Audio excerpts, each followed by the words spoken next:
for, I think, many of us who are making choices that are a departure from what everybody else is doing or from what we grew up seeing around us, it's because we don't like the story we were given and we want something else.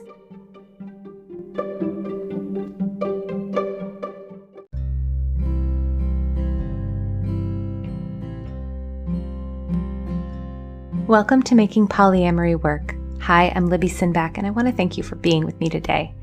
I am a queer polyamorous mom, and I'm a relationship transformation coach. And I'm committed to helping people who live and love outside the status quo, whatever that means to them, have extraordinary relationships, because relationships are at the core of our well-being as humans. I think love is why we're here and how we heal. And today's episode really is about that last one, that love is how we heal. And I'm not going to give much more away than that. So without much ado, we'll get into the episode. When we arrive at adulthood and begin pursuing relationships, we inevitably carry a lot of stories about ourselves. Our brains are wired for story. And so we have a lot of stories based on our past experiences from our childhood, from our family of origin, or previous relationships. And a lot of these stories aren't even explicit. Sometimes they're just like running in the background. Now, some of these stories are positive, good things about ourselves, but some of them are painful. And I want to give you an example of this. So I made up a person, and we're going to call him Gavin. So Gavin has always liked to take time to make decisions about whether he wants to do something or not. That's because he's had the experience of not always enjoying things that other people like, or that things that people say that he's supposed to like. And he also, because of that, says no to a lot of things that other people might say yes to.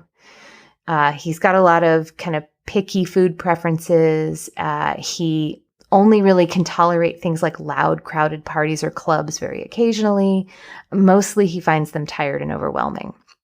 And he doesn't really like drinking because when he does, it just makes him sleepy and less sharp in a conversation, rather than being the social lubricant that it is for a lot of people. And also he'd always feel like shit the next day, even if he just had like one beer. He's also just sensitive about certain things and has a lot of particular preferences. Like he can't enjoy spicy food, and he can easily get too hot or too cold if the temperature isn't just right. Over and over growing up, both from his family and from his peers, and even from some of his partners, he would get complaints that he was too picky, he was too high maintenance, too cautious, not adventurous enough. Oh, what a stick in the mud, that Gavin. And all of that gave him a story that he was both a lot to put up with and not very cool. So the result of that was that he would sometimes push himself to be more fun, to be more willing to do more things, to be more willing to try more things, to drink with his friends, even though it made him feel awful, to stay later at a party past when he was enjoying things, to endure things that were actually really unpleasant for the sake of the people that he was friends with or dating. And it makes sense from that place that Gavin would fall for someone like Jordan, who is super cool, let's just say. A whole lot more easygoing and flexible, a little bit more adventurous and happy-go-lucky than Gavin. But Jordan's not like a skydiving every other week kind of guy. He's just often really chill, and people really like him, and he just has this cool vibe.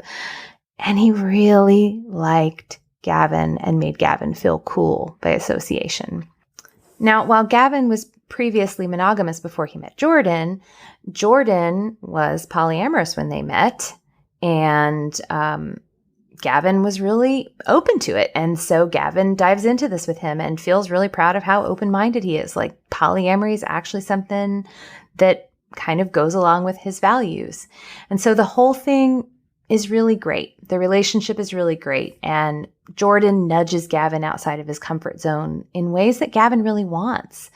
And again, Jordan makes Gavin feel really cool and sexy. But before long, Gavin starts to notice some of the ways in which he hasn't really been honoring himself and what he needs. And so he starts to, within the security of the relationship with Jordan, start to take better care of himself. And then that causes Jordan to feel disappointed because Gavin isn't as excited about planning that next trip that they were going to go on and has been cooking at home more instead of planning to go out to that next hot new restaurant. And after the last breakup that Gavin had, he also decided he isn't interested in dating anybody but Jordan for a while. And Jordan is worried about being Gavin's only partner, or that maybe Gavin is going to turn monogamous or something.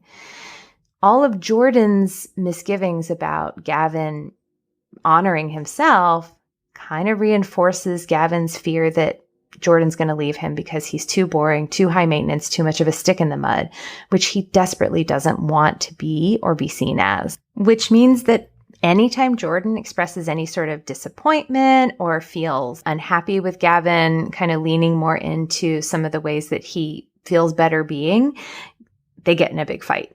And Gavin gets really upset and also feels really ashamed, but also really angry.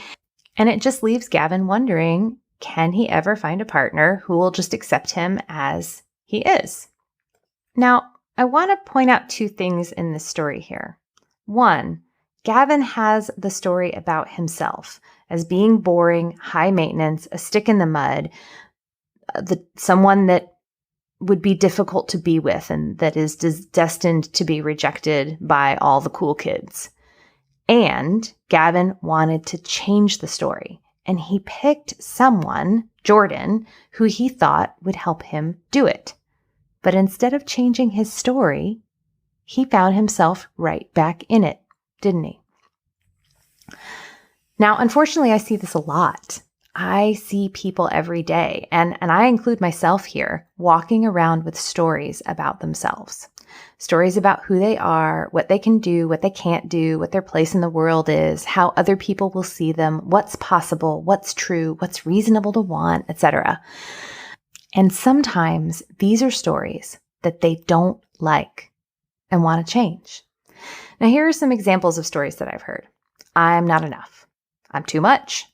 I'm boring. I'm unlovable. I can't trust anyone. I can't trust myself. It's not safe to be vulnerable. I have to do it all. I can't count on anyone else. I have to make everyone else happy before I can get my needs met. I'm not important. I can't do anything right. I will never be understood. I can't really have anything I want. Now, sometimes we just hold on to our story and operate our lives as though it's true and we never let it go. Sometimes if we believe something like, I can't trust anyone, we will live our lives as though we can't trust anyone. And let me tell you, your story, if that is your story and you live that way, will be confirmed, guaranteed. So you will just stay in your story. But a lot of us, I think, really want to disconfirm our story, or we want to rewrite the ending. And so we try to do something different, hoping for a different outcome so we can tell ourselves a different story. Now, there are a lot of strategies that people employ to try to change the story. If it's a relational story, we might do this with partner selection or relationship structure or making certain behavioral shifts or other choices like whether to live together or whether to share finances or a whole host of other decisions.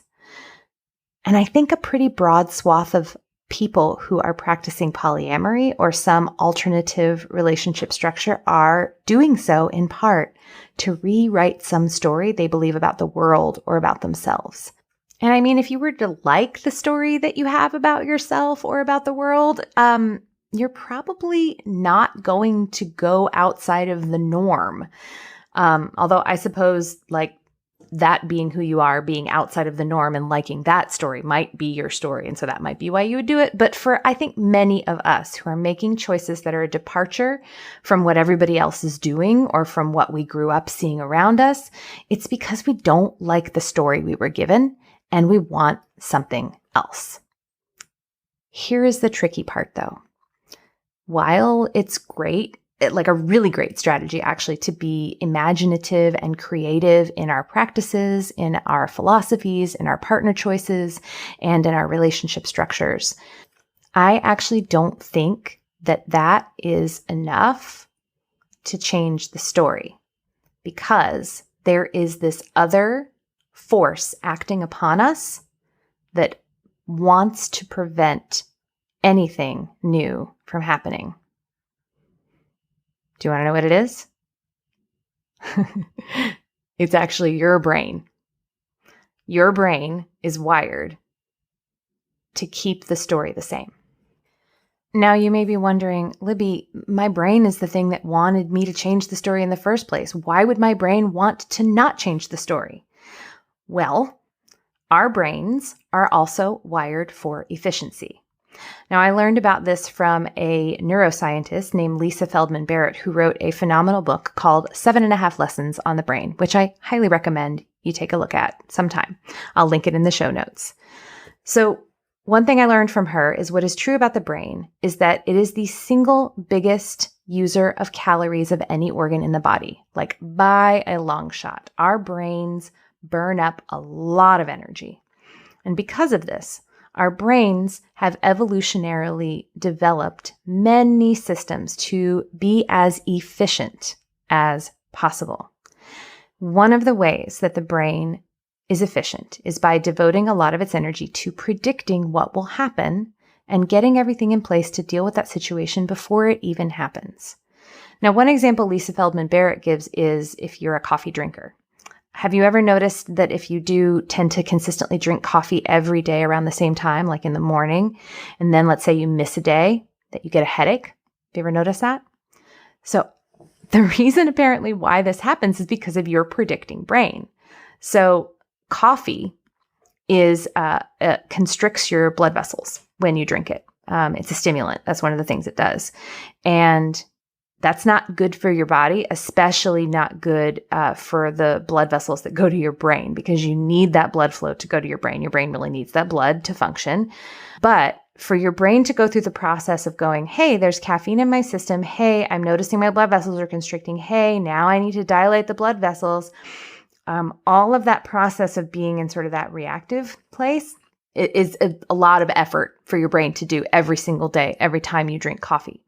So since your brain knows that you will have coffee every day at a certain time because it has experienced that over and over again, it actually preemptively dilates your blood vessels before you even take your first sip of coffee in the morning, which is why when you skip it, you get a headache, because your brain dilates your blood vessels, but your blood vessels didn't need any dilating, and so even more blood rushes to your brain and get a headache.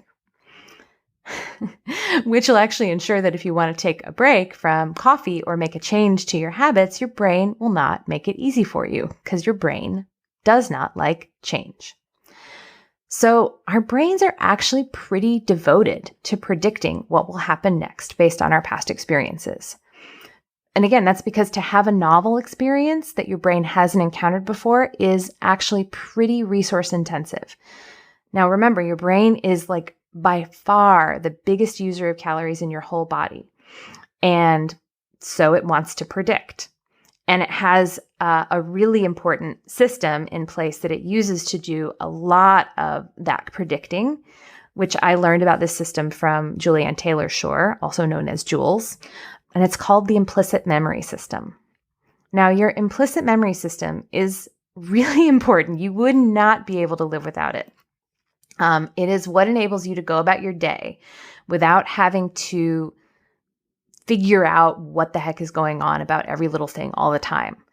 It's what enables you to look at a light switch and know that it's a light switch and that up is on and down is off. You know when the sun is in the sky that it means that it's daytime, and when you see a stop sign that it means to stop, and that it also helps you know exactly what a McDonald's hamburger will taste like before you even take a bite. You could not function without your implicit memory system. If you had to figure out what everything was that you encountered throughout your day, well, first of all, you wouldn't get anything done. And second of all, you'd be absolutely ravenous all of the time because of the amount of calories that would take your brain to be able to do that. So there are a lot of useful things stored in your implicit memory system, but also stored are a lot of these knowings that you have about the world that I mentioned earlier. Stories that our brains have cataloged as true and that will always be true, and that we should be acting accordingly as though they are true. So unfortunately, because your brain is devoted to efficiency, your brain is actually going to do a lot to make sure those stories that you want to rewrite, actually remain intact. And you've probably had experiences like this with other people who sort of selectively only notice things that line up with what they already believe, right? But you do this too. We all do this. So what our brains do, because they are devoted to efficiency and to predictability, is that they're going to do things like catalog and really make note of the experiences that we have that line up with our story, and also actually ignore the evidence that contradicts it. And, you've heard that phrase before, people will only hear what they want to hear. And it's actually not that they want to hear it. It's that their brain is really locked in a story and, it's looking for the things that are going to confirm it. Also, in the same way that your brain will sort of preemptively dilate your blood vessels, you'll also engage in behaviors as if your story is true, which then creates the opportunity for you to experience your story as true. So to go back to my example of Gavin and Jordan, it's perfectly reasonable for Jordan to express some disappointment about Gavin changing his dating behavior. But it makes sense also that it's especially hurtful to Gavin because it matches his story that he can't be accepted as he is and that he's a wet blanket to the people around him. And that's going to cause him to feel ashamed and also angry at the person he loves who would make him feel that way, who he was hoping wouldn't make him feel that way. And the funny thing is, when we actually set up scenarios like unconsciously, all of this is unconscious, to reinforce the story that we have, we usually are in relation with somebody who also has a complementary story. And in this case with Jordan, what I would make up is that he has his own story about, like once your partner gets comfortable and secure in the relationship, they stop making an effort, which is a story maybe from his childhood or past relationships that he's had, which is probably why Gavin's changing behavior is all the more triggering and hard to accept. But of course, Jordan's lack of acceptance of Gavin's changed behavior is triggering to Gavin and making him feel not accepted, blah, blah, blah, blah, blah, on and on we go. And again, this is really common for us to pick partners who have stories that kind of go with ours, but not in a great way. And this is why we often end up in relational situations, despite our best efforts, where we are actually playing out the exact story that we were hoping to avoid. Sound familiar? It's why people say, oh, you're going to end up dating your parent, your father, or your mother, or whatever. We tend to be drawn to what is familiar to us because our brains like that predictability. But all is not lost, okay? Because again, the implicit memory system is only one part of our brain. We also do have our conscious thinking part, the part that is trying to make those new decisions and it's trying to rewrite the story. And most of us do something pretty clever with that part of our brain when we're making those decisions. We do make some efforts to create conditions or choose partners that are just different enough that we do have a shot at changing our story. It's just that, as I said, our conscious choices alone are not going to stop the part of our brain that wants to predict from trying to make those things predictable, and it won't stop our implicit memory system from categorizing our experiences in ways that are familiar to it, even if those knowings are things we no longer want to really be true. So what we really need is kind of a shock to that implicit memory system. The term for this that I learned from Jules is memory reconsolidation. And I'm actively getting training in this because it's such a powerful helper tool. And I actually recommend you check out Jules's work as well because it's pretty cool. And I'll link it in the show notes. So memory reconsolidation is basically a process by which your brain breaks apart one of its implicit knowings and makes room for a new knowing to take its place. Now, odds are high that you've probably actually experienced some kind of memory reconsolidation. One cool thing that Jules has found in her work is that most forms of therapy have an element to them that creates the conditions that make memory reconsolidation possible. But you don't even have to go to therapy to experience memory reconsolidation. It probably has happened to you at some point. But according to Jules, there are three main things that are needed to create the most optimal opportunity for a memory reconsolidation experience. So first of all, your brain needs to be actively predicting the old knowing. Like you need to be about to think, oh, this is what's going to happen next. Second, something needs to happen instead that makes it impossible for that old knowing to be true. So something has to happen that completely contradicts that knowing while at the same time you're expecting it to happen. And then three, you need to feel regulated or integrated enough that you can catch it, that you can notice it and realize, oh, if this is true, then this other thing that I was expecting can't be true. And it really is like that. Jules talks about like ways you can kind of tell when someone's had a memory reconsolidating moment. But what's wild about it is that when you have that moment, when that happens, the old knowing is gone. It's not there anymore. Like it is one of the ways in which you can change and be forever changed in an instant, forever. And again, I'm confident that if you're listening to this episode, that you have probably had some experience like this, where you really were expecting one thing, something else happened, and suddenly your life and the way you saw the world was forever changed. That's memory reconsolidation. And I can give you an example from my own life around this. So, one of my partners used to have this habit, and I'm not going to tell you what it is because it's just for privacy's sake. But there wasn't anything like dangerous or anything about it. I just found it kind of unsavory, and I wasn't comfortable with it. And I gave him a really hard time about it, and I was kind of righteous and naggy, kind of like a, mommy-ish about it. I mean, it wasn't my best look, and the kind of behavior that the ways in which I expressed my feelings about this particular habit, I would no longer consider appropriate in my relationships. But at the time, that was how I responded to it, and they did tell me that they would stop doing it. But then one day we were hanging out and something fell out of my partner's bag that revealed that they had resumed this habit and had been hiding it from me.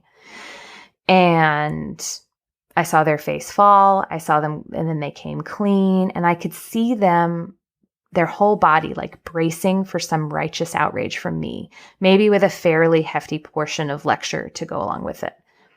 But instead, what I did was I took their hand and I looked into their eyes, and from my heart, I said, "Hey, I am really sorry that you felt like you had to hide this from me. I'm not upset with you. I trust you to know what's best for you. And I want you to do this if this is what feels right to you. And I trust that you'll stop it when you feel like it's the right thing for you. And if you decide you want to hide it from me and you don't want me to know, that's okay too. I love you, and I don't need to say anything more about it."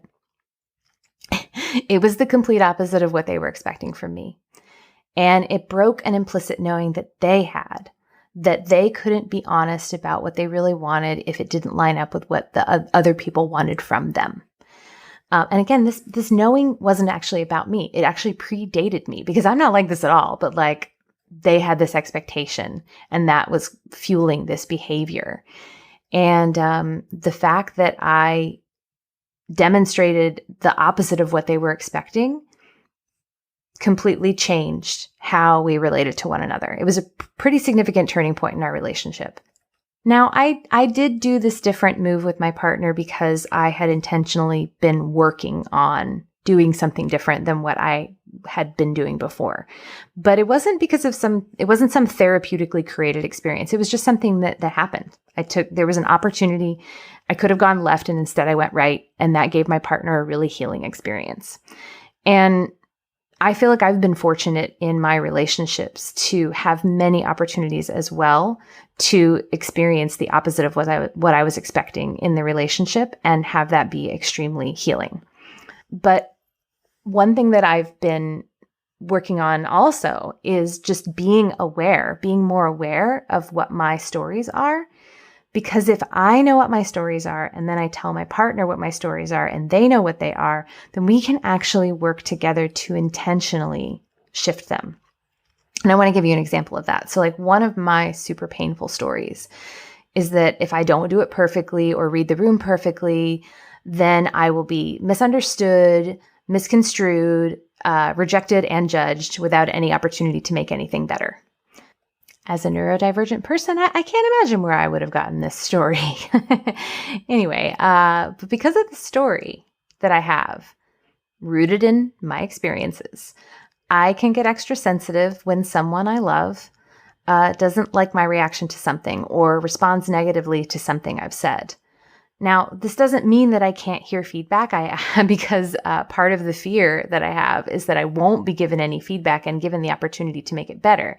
But it can still be really hard to receive feedback if it's negative, if the person is like projecting or misperceiving me or not giving me the benefit of the doubt, if they're being overly harsh, etc. And the funny thing is, if someone is projecting or misunderstanding or being overly harsh, and then I get defensive and all hurt about that, then I am likely to act in ways that are going to confirm their story about me. And then I I end up locked in this cycle where I feel misunderstood and they feel misunderstood. Da, da, da, da, da, da. And this goes into that whole intent impact thing, right? Now, at the end of the day, I want to own that like my story that I have is mine to deal with. But here's the really big deal that I want you to know. Okay, you ready for this? The only thing that really breaks that story is to have a disconfirming experience. I'm going to say that again.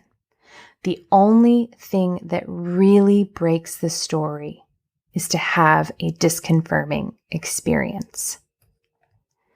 That means I can understand, and I coach my clients on this, okay? I can understand that getting defensive doesn't help me be understood, and I can work on that.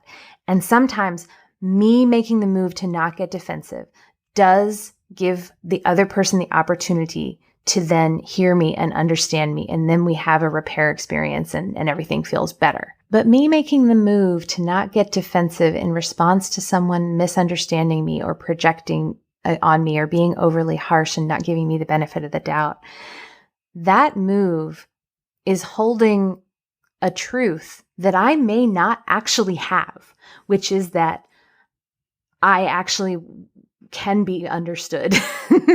Me not getting defensive or reactive is me being able to let go of the story, the really painful story that I will always be misunderstood, rejected, and judged without any opportunity to make things better.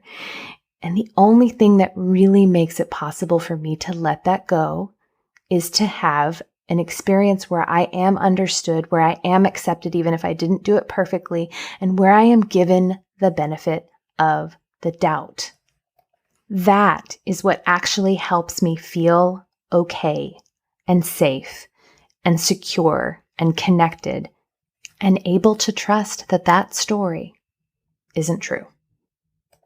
I can still remember one of the first times one of my partners gave me the benefit of the doubt without me even asking for it. Just instantly forgave me for something shitty I said because he knew that I meant well. And he was so kind and gracious and caring to me. My head almost exploded because I had never been treated like that before.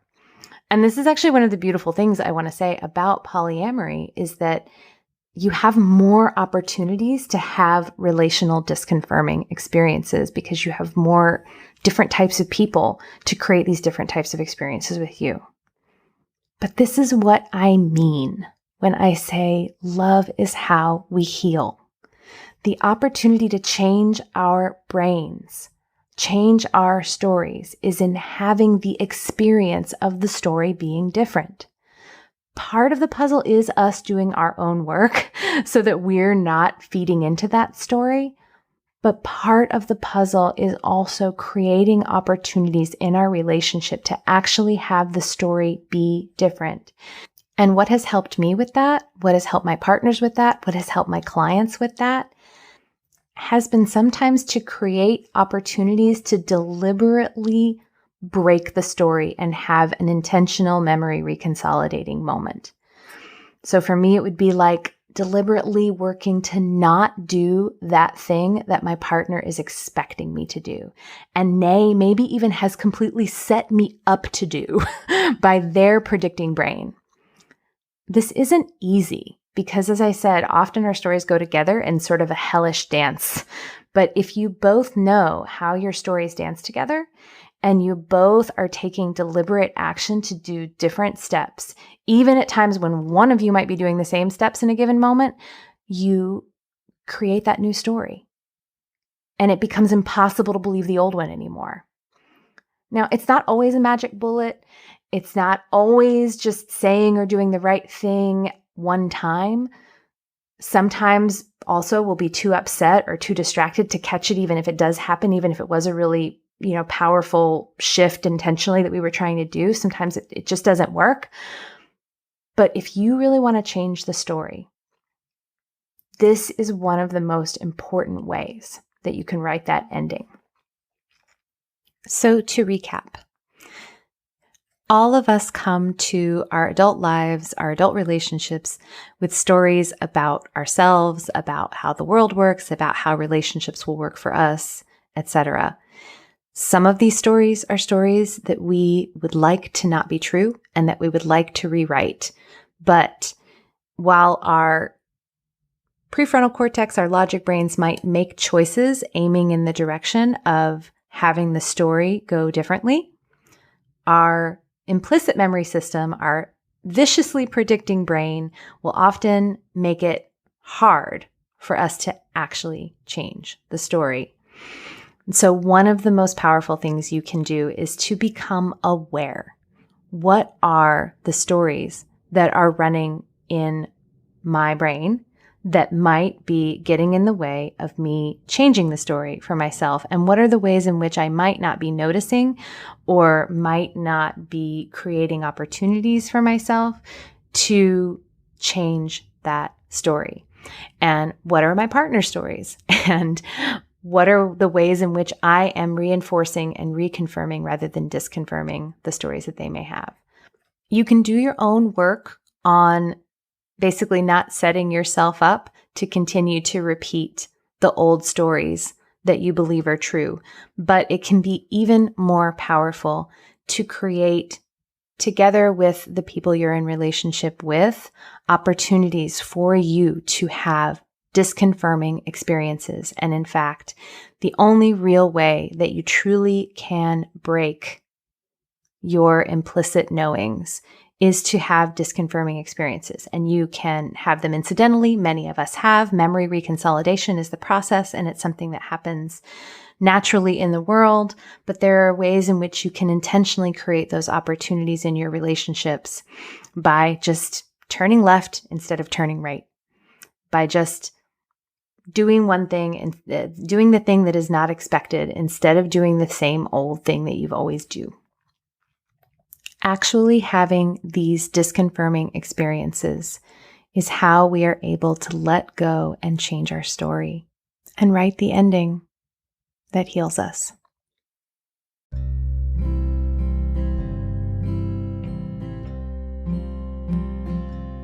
Thank you so much for joining me today. If you have any thoughts about what I've said or a question for the show, I would love to hear from you. You can reach me via my website, libbysinback.com, or you can connect to me on any of my social channels. I'm on Instagram and Facebook. I'll also say that if you're loving my podcasts, but feel like your relationship could maybe use some more help, this is work I do with my coaching clients and in the Relational Non-Monogamy Circle.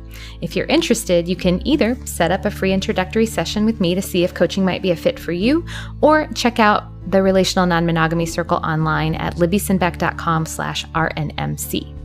If you love this podcast, please share it. Share it with your friends, your networks, your Facebook groups, etc. And make sure you subscribe so you don't miss an episode. And if you listen on iTunes or Stitcher, it would be super awesome if you left a review or a comment, because that will help more people find the show. Making Polyamory Work is created by me, Libby Sinback. It is edited by Finn of the Normalizing Non-Monogamy podcast and hosted on the Anchor.fm platform. Van de Leon manages the website and posts the transcripts. Thanks for being with me today, and I'll see you soon.